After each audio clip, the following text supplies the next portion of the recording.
Keseriusan KPK menuntaskan kasus suap reklamasi Pantai Utara Jakarta semakin terang benderang. Dari hari ke hari jumlah orang yang dicekal dan menjadi saksi terkait kasus tersebut semakin bertambah. Untuk jelasnya kita ikuti penjelasan dari rekan Ahmad Murodi. Silakan Dodi. Iya, baik, terima kasih Ani dan juga pemirsa. Memang sepekan yang lalu KPK menangkap Arisman Wijaya dan juga M. Sanusi dalam operasi tangkap tangan, dan itu kemudian membuka pintu bagi KPK untuk menelusuri lebih jauh seperti apa kasus suap reklamasi Teluk Jakarta. Kita akan lihat seperti apa perjalanan kasusnya sampai sejauh ini. Siapa saja yang sudah terseret reklamasi? Iya, kita lihat ini dia terseret reklamasi yang sudah menjadi tersangka ada 3 orang, yaitu M. Sanusi, anggota DPRD DKI Jakarta dari Partai Gerindra, kemudian Arisman Wijaya, Presidir PT Agung Podomoro Land atau APL, dan Trinanda Prihantoro, Personal Assistant PT APL. Memang ketika KPK menangkap tangan M. Sanusi, mereka juga menyita uang senilai 1,14 miliar rupiah. 1 miliar rupiah adalah uang suap kedua yang harusnya diberikan kepada Muhammad Sanusi. Sedangkan 140 jutanya itu adalah uang sisa pembayaran dari suap pertama yang juga 1 miliar rupiah itu pada tanggal 28 Maret 2016. Sedangkan diduga uang senilai 1,14 miliar rupiah itu merupakan milik Arisman Wijaya, Presidir PT Agung Podomoro Land. Dan Trinanda Prihantoro sebagai personal assistant PT APL dalam kasus ini berperan sebagai perantara antara M. Sanusi dengan Arisman Wijaya. Selanjutnya yang sudah mendapatkan status dicegah keluar negeri selama 6 bulan ke depan yaitu Sugianto Kusuma alias Aguan, Chairman Agung Sedayu Group atau ASG, dan beliau memang statusnya masih saksi, dan kemarin juga Arisman Wijaya sempat menyatakan bahwa dia bungkam ketika ditanya apa peran dari Aguan terkait dengan suap reklamasi ini. Nah, yang paling menarik tentu saja dalam beberapa hari terakhir kita bisa menyimak nama Suni Tanuwijaya yang mendadak menjadi populer, staf khusus Ahok. Memang M. Sanusi sempat menyatakan bahwa Suni ini adalah perantara antara Ahok dengan PT APL. Tapi kemudian Ahok membantah keras begitu. Ahok memang mengakui bahwa Suni Tanuwijaya adalah staf dia, tapi kemudian dia hanya ikut Ahok itu tanpa digaji. Dia itu ikut Ahok hanya untuk melihat gaya kepemimpinan dan juga gaya politik Ahok untuk keperluan disertasi. Jadi Ahok tidak memberikan semacam tugas khusus pada Suni. Suni ini bergerak sendiri dan bahkan Ahok menyamakannya dengan anak magang. Dan selanjutnya Richard Halim, Direktur Agung Sedayu Group juga dicegah keluar negeri selama 6 bulan ke depan. Kemudian Gary Prasetya yang merupakan sopir dari M. Sanusi, dan Berlian yang merupakan sekretaris Arisman Wijaya. Gary dan Berlian adalah dua orang yang memberikan langsung kepada Muhammad Sanusi uang suapnya begitu di sebuah pusat perbelanjaan pada 31 Maret 2016 yang lalu. Selanjutnya yang sudah diperiksa oleh KPK, Muhammad Yuliadi, Sekretaris DPRD DKI Jakarta, kemudian Riki Sudani, Staf Sekretariat DPRD DKI Jakarta, Dwi Rizka Setiawan dari pihak swasta, Heriadi juga dari pihak swasta, kemudian Heru Budi Hartono, Kepala BPKAD DKI Jakarta, dan Tuti Kusumawati, Kepala Bapeda DKI Jakarta. Heru Budi Hartono kemarin ketika ditanya menyatakan bahwa dia hanya ditanya seputar HPL saja, hak pengelolaan lahan, tidak sampai ke proses reklamasinya seperti apa. Tapi memang pemirsa, KPK akan terus mendalami kasus ini. Bahkan mereka juga KPK berencana untuk memanggil 9 pemenang tender reklamasi Teluk Jakarta, karena kita tahu 9 perusahaan tersebut mempunyai hak atau mempunyai jatah untuk mereklamasi 17 pulau di Teluk Jakarta begitu. Bahkan juga KPK juga berencana untuk memanggil Basuki Cahayapurnama dan juga mantan gubernur yaitu Fauzi Bowo. Selanjutnya tarik ulur reklamasi. Mungkin yang perlu kita tahu lebih dulu adalah reklamasi ini sebetulnya bukan hal yang baru buat DKI Jakarta, karena memang sejak tahun 1980-an sudah dilakukan reklamasi di beberapa daerah di DKI Jakarta. Tapi memang dalam 10 tahun terakhir, dalam 1 dasawasa terakhir ini problem reklamasi kemudian menjadi nyaring, dan kemudian menjadi tarik ulur reklamasinya makin kencang. Kita akan lihat seperti apa proses tarik ulurnya. Tahun 2003, SK Menteri Lingkungan Hidup nomor 14 tahun 2003 menyatakan reklamasi Pantura Jakarta tidak layak. Kemudian juri 2009, MA menyatakan reklamasi menyalahi AMDAL. Tapi sampai sini saja kemudian tarik ulur ini cenderung bergerak tidak jadi reklamasi. Karena setelah itu, November 2011 sampai sekarang itu sudah mulai dekat upaya untuk melakukan reklamasi. MA mengeluarkan putusan baru nomor 12/PK/TUN/2011 yang menyatakan reklamasi di pantai Jakarta legal.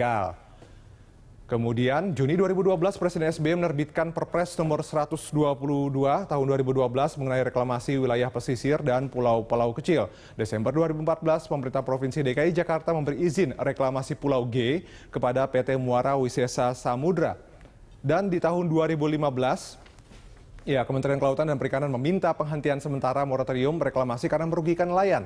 Sedangkan di sebulan setelahnya, Pemprov DKI menyatakan mulai mempersiapkan pengembangan pulau-pulau reklamasi. Mengapa tarik ulurnya begitu kencang? Karena memang banyak sekali pihak yang pro dan juga kontra terkait dengan reklamasi ini. Kalau yang pro menyatakan bahwa kalau ingin mengembangkan pembangunan Jakarta hanya bisa dilakukan ke utara saja. Karena ke selatan sudah menjadi daerah konservasi, sedangkan di timur dan barat itu sudah terlalu padat penduduknya. Bahkan memang dari dulu pemerintah DKI Jakarta juga sudah kuat membangun di Jakarta Barat dan juga Jakarta Timur. Selain itu juga nanti kalau misalnya di wilayah utara dibangun itu bisa menimbulkan pajak, bisa menimbulkan retribusi sehingga akan ada subsidi silang untuk memperbaiki wilayah-wilayah kumuh ada di Jakarta. Tapi itu yang pro. Yang kontra lain lagi karena mereka menganggap bahwa pembangunan itu tidak melulu bisa dilakukan dengan horizontal ke utara, tapi bisa dilakukan dengan vertikal, tapi tetap memperhatikan sisi lingkungan. Nah, sisi lingkungan inilah kemudian yang menjadi kontra paling besar begitu karena mereka tentu saja dengan reklamasi itu bisa membuat ekosistem di pesisir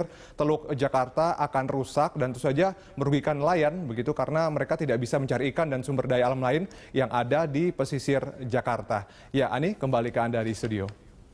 Baik, terima kasih Ahmad Murodi. Pemirsa, kita akan lanjutkan perbincangan dengan ke Pak Prianto dulu. Pak Pri, ini sudah ada 3 tersangka yang disebutkan, ada 5 orang yang dicekal, 6 orang yang sudah diperiksa KPK. Bagaimana Anda melihat orang-orang yang sudah terseret oleh kasus ini dan siapa lagi yang akan terseret kasus reklamasi ini?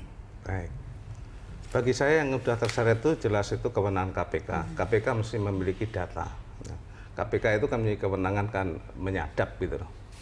Terus kasus ini saya kira tidak hanya baru kemarin dekat-dekat waktu penyuapan. Hujan itu menurut ibaratnya hujan itu kan hujan air, nggak kena air itu seneng gitu. Tapi kalau hujan duit nggak merata itu yang nggak dapat duit itu mesti bernyanyi.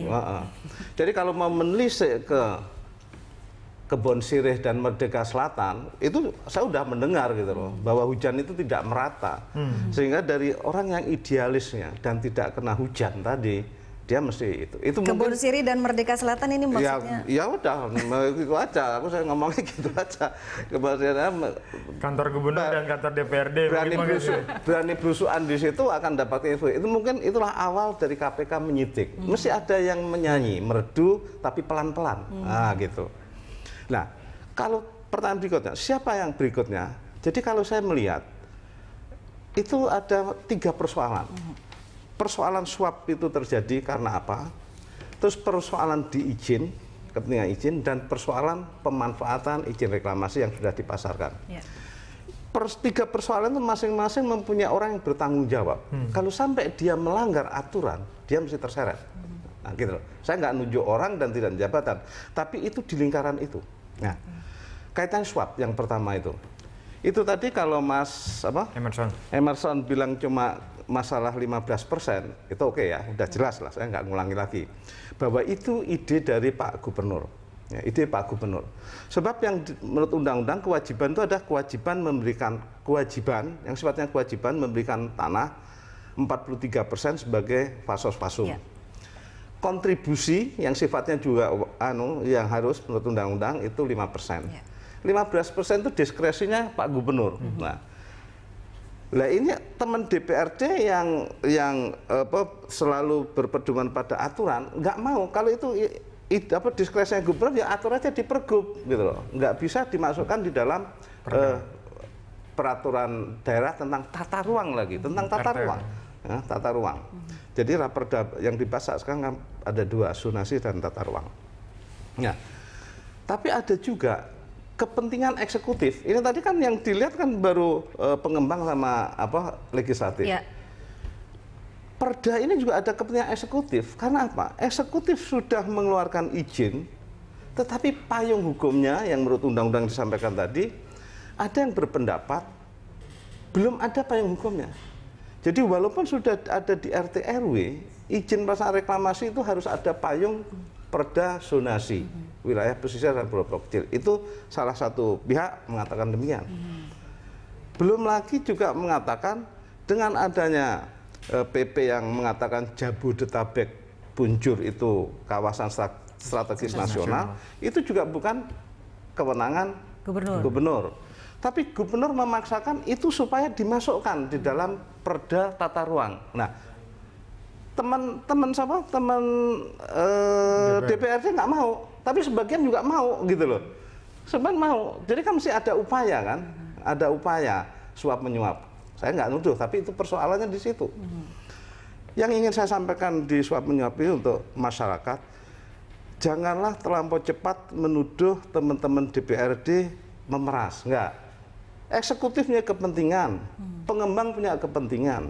Nah, malah DPRD yang belum pernah disampaikan, kalau saya tersik ke sana, DPRD sendiri memiliki suatu ide yang bagus menurut saya, bahwa dari hasil reklamasi itu ada 30% dari luas pantai atau garis pantai itu yang harus menjadi kawasan publik yang tidak bayar. Harus ada pantai yang digunakan untuk nelayan, harus ada pasar ikan. Itu ide-ide anggota dewan, gitu loh. Nah, apakah itu akan disetujui atau tidak? Saya tanya anggota dewan ya, yang patut saya percaya. Ya walaupun nggak setuju, saya harus masuk karena itu ada kepentingan rakyat, gitu loh. Itu kan bagus juga kan. Baik, kita ke Pak Econ sebentar ya Pak Pri. Ini kalau misalnya ini ibarat bola salju dan melibatkan banyak pihak, kemana lagi nanti? Kalau tadi Pak Pri sudah menyebutkan eksekutif ini yang belum. Nah, yang eksekutif kan tadi baru tahapan sebagai saksi, beberapa diperiksa. Pertanyaan berikutnya adalah apakah misalnya perpanjangan izin reklamasi ini yang walaupun jadi banyak persoalan atau banyak ditentang itu tetap berlanjut. Kan ada teguran misalnya dari Ahok kepada jajaran di bawahnya. Kok ya proses ini pembangunan masih berjalan padahal tidak ada IMB-nya. Dia seolah-olah mengaku bahwa ini keliruan dan kekilapan. Kita kok agak khawatir jangan-jangan apa ya betul keliru, apa betul-betul sengaja dibiarkan.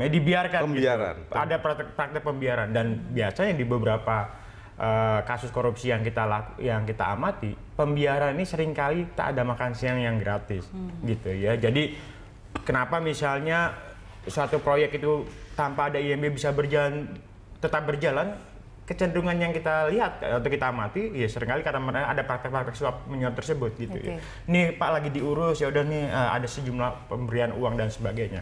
Nah, KPK baru masuk ke pengembang, baru masuk ke DPRD. Sampai saat ini memang belum terlihat nih siapa pihak dari eksekutif yang juga ikut cawe-cawe dalam konteks reklamasi. Nah, tapi di luar yang itu menarik misalnya kalau tadi dikatakan oleh Pak Prianto bahwa teman-teman DPRD sebagian menolak soal reklamasi ini. Bahkan informasi yang kita dapat Sanusi pun atau Gerindra, fraksi Gerindra menolak soal perda-perda yang diusulkan oleh eksekutif. Nah, cuma begini, dalam praktek suap menyuap ada kecenderungan juga mereka-mereka yang menolak itu justru menjadikan itu sebagai bargaining gitu. Kalau yang lain tanda kutip nilai suapnya cuma 1 miliar, yang menolak itu harus lebih gede lagi biar dia berubah pikiran seperti itu ya. Nah, ini yang harus ditelusuri apakah cuma hanya Sanusi atau ada pihak yang lain, karena memang beberapa kan sempat beredar di sejumlah media bahwa ada indikasi-indikasi beberapa anggota dewan itu terima tanda kutip uang suap dan juga bentuk fasilitas yang lain, misalnya soal kunjungan ke luar negeri di akhir tahun di 2016 ini atau misalnya perjalanan ibadah gitu ya. Ini saya akan tanya sebetulnya praktek ini sudah seberapa lazim sih menurut penelitian ICW, tapi saya harus jeda dulu. Kita akan bahas hal itu nanti setelah komersial break. Pemirsa, kami akan kembali, tetaplah bersama kami.